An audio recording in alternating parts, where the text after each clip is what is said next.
తెలుగుదేశం పార్టీలో ఇకపై మహిళలకు 33% సీట్లు కేటాయిస్తామంటూ ఆ పార్టీ కార్యనిర్వాహక అధ్యక్షుడు నారా లోకేష్ మహానాడు వేదికగా కీలక ప్రకటన చేశారు. పార్లమెంటులో బిల్లు పాస్ అయినా కాకపోయినా పార్టీ తరపున 33% సీట్లు కేటాయిస్తామన్నారు. బిగ్ అనౌన్స్మెంట్ అని ఉదయం సోషల్ మీడియాలో పెట్టిన పోస్టుకు అనుగుణంగా తన ప్రసంగంలో మహిళలకు రిజర్వేషన్ అంశాన్ని నారా లోకేష్ ప్రకటించారు. మహిళలకు ఇస్తున్న ప్రాధాన్యం, సంక్షేమ పథకాల గురించి మహానాడులో వివరించారు. భూమి కంటే ఎక్కువ భారం మోసేది మహిళ. కొంతమంది మహిళలు కించపరిచే విధంగా తెలుగు వాడుక భాషలో కొన్ని పదాలు వాడతారు. గాజులు తొడుక్కున్నావా, చీర కట్టుకున్నావా, అమ్మాయిలాగా ఏడవద్దని మాట్లాడతారు. నేను అనేక ప్లాట్ఫామ్స్ దీని గురించి మాట్లాడా. ఈ పదాలకి ఫుల్ స్టాప్ పెట్టాల్సిన బాధ్యత ఇక్కడ ఉన్న మనందరిపైన ఉంది. మహిళల్ని గౌరవించాల్సిన బాధ్యత మనందరిపైన ఉంది.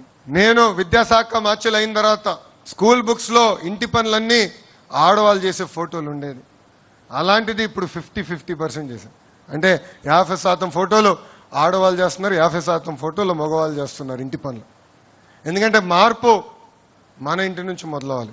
మార్పు అనేది మన పాఠశాల నుంచి మొదలవ్వాలని బలంగా నేను నమ్ముతున్నా. మన పార్లమెంట్లో మహిళా బిల్ కేంద్ర ప్రభుత్వం, ఎన్డీఏలో ఉన్న పార్టీలందరూ మద్దతు తెలిపి మహిళల కోసం రిజర్వేషన్ డీలిమిటేషన్ బిల్ మనం ప్రవేశపెట్టాం. మనం స్త్రీ శక్తిని నమ్ముకున్న వారం. ఆ బిల్కి సంపూర్ణ మద్దతు మనం తెలిపాం.